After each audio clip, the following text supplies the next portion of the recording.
రావణాసురుడు విద్యుజ్జిహ్వనుణ్ణి పిలిచి, నువ్వు నాకొక ఉపకారం చేయాలి. నువ్వు గొప్ప మాయాజాలం ఉన్నవాడివి. రాముడి శరీరం నుండి శిరస్సు విడిపోతే ఆ శిరస్సు ఎలా ఉంటుందో ముమ్మూర్తుల అటువంటి శిరస్సు తయారు చేయాలి. రాముడి చేతిలో ఎటువంటి కోదండం ఉంటుందో అటువంటి కోదండాన్ని సృష్టించాలి. అలాగే రాముడి బాణాలు, అక్షయ తుణీరాలు ఎలా ఉంటాయో అటువంటివి సృష్టించాలి అన్నాడు. కొంతసేపటికి రావణాసురుడు అశోకవనానికి వెళ్లి, సీత, నా భర్త అంత గొప్పవాడు అని గొప్పగా చెప్పావు కదా. ఆ రాముడు వానరంతో కలిసి సముద్రానికి సేతువు కట్టి దాటాడు. రాముడు దక్షిణ తీరంలో లంకకి సమీపంగా పడుకుని ఉండగా ప్రహస్తుడి నాయకత్వంలో సైన్యం వెళ్లి ఆదమరిచి నిద్రిస్తున్న రాముడి శిరస్సుని శరీరం నుండి వేరు చేశారు. నిద్రపోతున్న వానరుల మీద మా సైన్యం దాడి చేసి అందర్నీ సంహరించారు. హనుమంతుడు దవడల నుండి రక్తం కక్కుతూ చనిపోయాడు. రాముడి శిరస్సు వేరవడం చూసి లక్ష్మణుడు దిక్కులు పట్టి పారిపోయాడు. జాంబవంతుడు, సుశేషణుడు, గంధమాదనుడు, శతబలి, అంగదుడు మొదలైన వీరులందరూ మరణించారు. మిగిలిన వానరాల్ని సముద్రంలోకి తోసేశారు. లక్ష్మణుడు మాత్రం కొంతమంది వానరులతో కలిసి పారిపోయాడు. ఇదిగో నీ భర్త శిరస్సు చూసుకుని సంతోషించు అని చెప్పాక అక్కడున్న ఒక రాక్షస స్త్రీని పిలిచి, రాత్రి ప్రహస్తుడు రాముడి శిరస్సును వేరు చేసి తెచ్చాడు. విద్యుజ్జిహ్వుణ్ణి ఆ శిరస్సు తీసుకురమ్మని చెప్పండి అన్నాడు. అప్పుడు విద్యుజ్జిహ్వుడు తీసుకొచ్చిన రామ శిరస్సుని, బాణాలని, కోదండాన్ని అక్కడ పెట్టారు. వాటిని చూడగానే సీతమ్మ నేల మీద పడి మూర్చిపోయింది.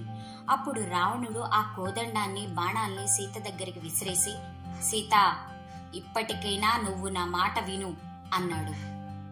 అవి చూడగానే సీతమ్మ నేల మీద పడి ఏడుస్తూ ఉండగా చిరునవ్వులు చిందిస్తున్న రావణాసురుని చూసి ఆమె అనింది, ఇప్పటికైనా నా శిరస్సుని రాముడి శిరస్సుతో, నా కాయాన్ని రాముడి కాయంతో కలిపి అంత్యేస్త్రీ సంస్కారం పూర్తి చెయ్యి. ఈ ఒక్క కోరిక తీర్చు అని సీతమ్మ రావణాసురుణ్ణి బతిమలాడింది. అదే సమయంలో అక్కడికి ఒక భటుడు వచ్చి, మహారాజా, మీకోసం ప్రహస్తుడు ఎంతో ఆదుర్దాగా ఎదురుచూస్తున్నాడు. మీరు వెంటనే సభకి రావాల్సింది అన్నాడు. వెంటనే రావణాసురుడు అక్కడి నుంచి వెళ్లిపోయాడు.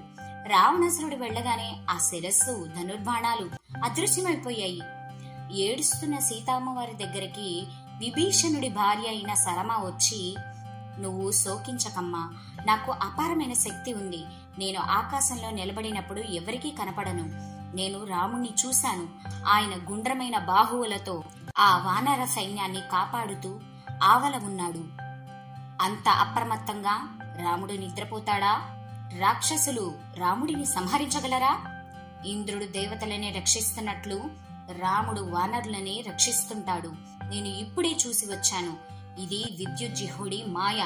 అందుకే రావణుడు వెళ్లగానే ఇక్కడున్న శిరస్సు అంతర్ధానమయ్యింది. రావణుడి మాయలు నమ్మకు, ఉపశాంతి పొందు అంది. నువ్వు చెప్పింది నిజమైతే రావణుడు ఇప్పుడు ఏం చేస్తున్నాడో చూసి నాకు చెప్పు అని సీతమ్మ సరమతో అనింది.